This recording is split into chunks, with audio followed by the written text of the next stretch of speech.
St. Michael's English School, Chandrapur, admissions open. Unlock your child's potential with us. हम प्रदान करते हैं world class education जो आपके बच्चे को बनाएगी एक responsible citizen of the 21st century.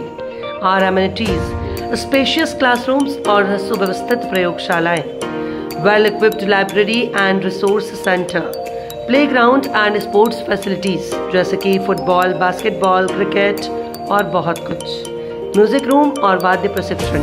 R fields, academic excellence and competitive exam preparation, sports and fitness programs, music and art classes, personality development and life skills. Why choose us? अनुभवी शिक्षक and modern teaching methods, safe, healthy and positive learning environment, emphasis on social ethics, admissions open. Don't miss this opportunity. Contact us today और अपने बच्चे को दें best start in life. Join St. Michael's English School, Chandrapur and unlock your child's potential. Contact Principal Vikas Sir, mobile number 9960011477.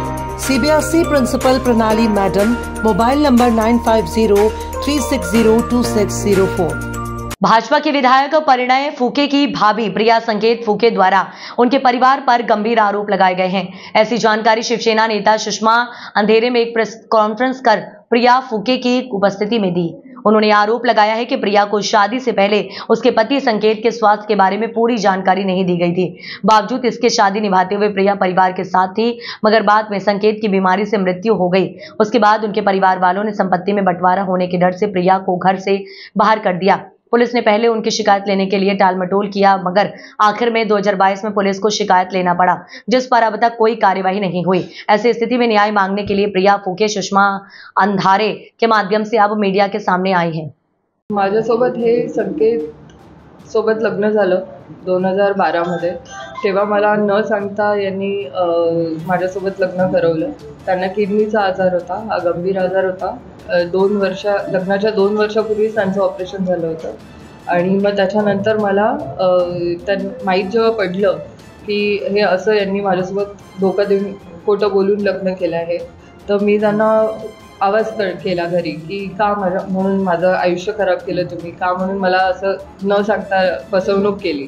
तर त्यांनी मला तेव्हापासून संकेतनी माझ्यावर खूप मारहाण केली तेव्हाच, कारण ते खूप शॉर्ट टेम्पर्ड होते। पण संकेतनी मला तेव्हा खूप त्रास दिला। मग त्याच्यानंतर आमचं लाईफ सुरळीत चाललं।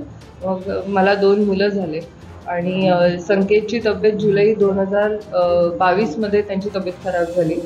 तर त्यांची तब्येत खराब, त्यांना लंग्स इन्फेक्शन झालं होतं। तर त्याच्यासाठी आम्ही नागपूरवरून त्यांना फोर्टीजमध्ये आम्ही ॲडमिट केलं। तर फोर्टीज हॉस्पिटलमध्ये सुद्धा मला या लोकांनी जाऊ नाही दिलं, घरच्यांनी, फुके फॅमिलीनी, की तू काय करशील तिथे जाऊन। त्यांना असं वाटलं की संकेत मला काही सांगेल किंवा काही बोलेल, म्हणून मला त्यांनी जाऊ नाही दिलं। आणि मग त्याच्यानंतर संकेतनी जेव्हा हे सगळं संकेतनी स्वतः माझ्यासाठी तिकीट्स काढल्या की तू ये मुंबईला माझ्याकडे। तर मी 1 महिना मुंबईला होती त्यांच्यासोबत। मग त्याच्यानंतर संकेतचं हे झालं, डेथ झाली। संकेतची डेथ झाल्यानंतर लगेच 10-15 दिवसामध्ये 1 महिन्यामध्येच त्यांनी सगळ्या प्रॉपर्टीजमध्ये चेंजेस करणं सुरू केले। सगळे बँक अकाउंट्स नील केले, फ्रीज केले आणि जेही लिक्विड कॅश घरी होती संकेतची ती पूर्ण लिक्विड कॅशसुद्धा त्यांनी वाटून दिली इकडे तिकडे। आणि मला जेव्हा हे सगळं लक्षात आलं तर मी त्यांना म्हटलं असं का करताय तुम्ही बाबा, हे सगळं का बरं करताय। परिणय दादांना विचारलं। परिणय दादा म्हणे की आम्ही पाहून घेतो, मी करतो म्हणे सगळं ठीक, करतो म्हणून यांनी संकेतची एक प्रॉपर्टी विकली। माझ्या बँक अकाउंटमधनं माझी न सही घेता ते म्हणतात की त्यांच्याजवळ माझे सही केलेले चेक्स आहेत, पण जेव्हा की मी कुठल्याही चेकवर सही केलेली नाही, तर ते चेकसुद्धा त्यांनी बँकेत देऊन माझी खोटी सही करून त्यांनी 3-3.5 कोटी त्या बँकेतनं काढले आणि सगळ्या अकाउंटमधले जितकेही पैसे होते ते सगळे त्यांनी काढून बंद केले। आणि जेव्हा मला हे सगळं लक्षात आलं तर मी त्यांना विचारलं की हे सगळं का करताय तुम्ही। तर हे सगळं का करताय विचारलं तर त्यांनी मला म्हटलं की तू कोण होते म्हणे विचारणार, तू संकेतसोबत झोपली। मी म्हटलं मी कोण होते म्हणजे, मी संकेतची बायको आहे। तो म्हटलं हे संकेतचे मुलं आहेत, तर तू कोण होते म्हणे विचारणारी, संकेतसोबत झोपली म्हणून हे संकेतची मुलं आहेत का म्हणे। तर असं म्हणून माझं त्यांच्यासोबत भांडण झालं। तो मला असा वाद झाल्यानंतर त्यांनी मला लगेच घराबाहेर काढलं की तुला आम्ही धुण्यावर लाथा मारून घराच्या बाहेर काढतो म्हणे, यायचं नाही म्हणे, याच्यानंतर या घराशी तुझा काही संबंध नाही असं म्हणून आम्हाला घराबाहेर काढलं. मला त्यांनी गाडी घेऊन दिली. मला जी गाडी घेऊन दिली त्याचे पैसे सुद्धा माझ्या नवऱ्याने जमा केलेले होते बाबांजवळ. आमच्याकडे अशी पद्धत असते की सगळे पैसे बाबांजवळ द्यायचे आणि मग त्याच्यानंतर सगळे वेगळे हे करते. तर आम्हाला गाडीसुद्धा संकेतच्याच पैशाने घेऊन दिली. संकेतची गाडीसुद्धा त्याची चावीसुद्धा लपवून ठेवायची. माझ्या सासूने मला म्हणजे मी असं विचारायची की काय करताय, तर मला म्हणजे माझ्यावर माझ्या मुलांवर ब्लॅक मॅजिकसुद्धा माझ्या सासूंनी केलेलं आहे. मला माझ्या रूममध्ये बऱ्याचशा गोष्टी सापडलेल्या आहे, बऱ्याचशा गोष्टी आम्हाला केलेल्या आहेत. आमची तब्येत पण खूप खराब झाली होती. आम्हाला त्याच्यानंतर मारून टाकायच्या धमक्या दिल्या. घरातनं निघाल्यानंतर आम्ही एका कपड्यावर रात्री घराबाहेर निघालेलो आहे. मग त्याच्यानंतर माझे दागिने, माझे ATM कार्ड संकेतचे, जेवढी डायरी होती पर्सनल ज्याच्यावर आम्ही पासवर्ड वगैरे लिहायचं, सगळं त्यांनी माझ्याकडनं परिणय दादा आणि बाबा आणि आई यांनी हिसकावून घेतलं. वडील आणि त्यांच्यासोबतचे हे सगळे फोटोग्राफ, म्हणजे हे सगळी माणसं एकत्र आहेत. त्यांचा काही प्रॉब्लेम नव्हता. असं काही नाही की बाबा वेगळ्या जातीची मुलगी आहे किंवा आमच्या मनाविरुद्ध लग्न केलंय किंवा लग्नाची आम्हाला माहितीच नव्हती, असं अजिबातच नाहीये.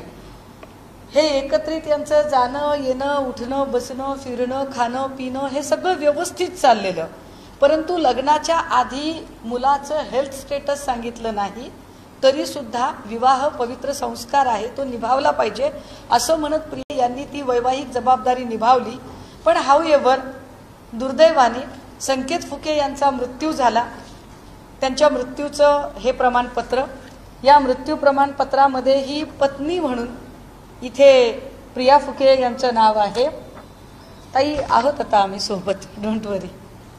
हे सगळं एवढे डॉक्युमेंट का दाखवावे लागतायत मला, हे वाईट आहे या देशामध्ये, या राज्यामध्ये, की इथे नातं एस्टॅब्लिश करावं लागतं, इथे नातं सिद्ध करावं लागतं. हे फारच वाईट आहे. बरं, एवढं सगळं होऊन वारंवार मागणी केली गेली की बाबा मी तुमच्यासोबत राहायला तयार आहे, आपण हॅपी फॅमिली आहोत. ठीक आहे की माझा नवरा आता नाही आहे, परंतु मी दुसऱ्या कोणाच्या आधाराने राहणार आहे. माझ्यासाठी सासू सासरेच आई बाबा आहेत, दीर माझा मोठा भाऊ आहे आणि मी तुमच्या सगळ्यांच्या सोबतीनं तुमच्या आधाराने राहायला तयार आहे. मात्र असं असतानाही तू आमच्यासोबत राहायचं नाही, कारण सोबत राहिली तर ती संपत्तीची एक वाटेकरी होऊ शकते. असं म्हणून जर तिला रात्री अपरात्री बाहेर काढलं जात असेल तर काय करावं अशा वेळेला त्या महिलेने. म्हणून तिने पोलीस स्टेशनमध्ये जायचं ठरवलं आणि पोलीस स्टेशनमध्ये तक्रार नोंदवायची. पोलीस स्टेशन तक्रार घेतच नाही. फार संघर्ष केल्यानंतरची ही पहिली तक्रार आहे. ही 14 ऑक्टोबर 2022 ची तक्रार आहे. याच्यामध्ये 294, 323, 504, 506, 498 अशी सगळी कलमं लागलेली आहेत. मात्र एवढ्या सगळ्या कलमांची FIR, जी FIR पहिल्यांदा होत नव्हती, फार संघर्षानंतर करावी लागली. पण एवढी FIR झाल्या. अजून एका महिलेची तक्रार, आणि ज्याच्यावर ज्या आडनावावर तक्रार होते ते आडनाव मोठं आहे. बघूया आपण काय घडतं या प्रकरणात.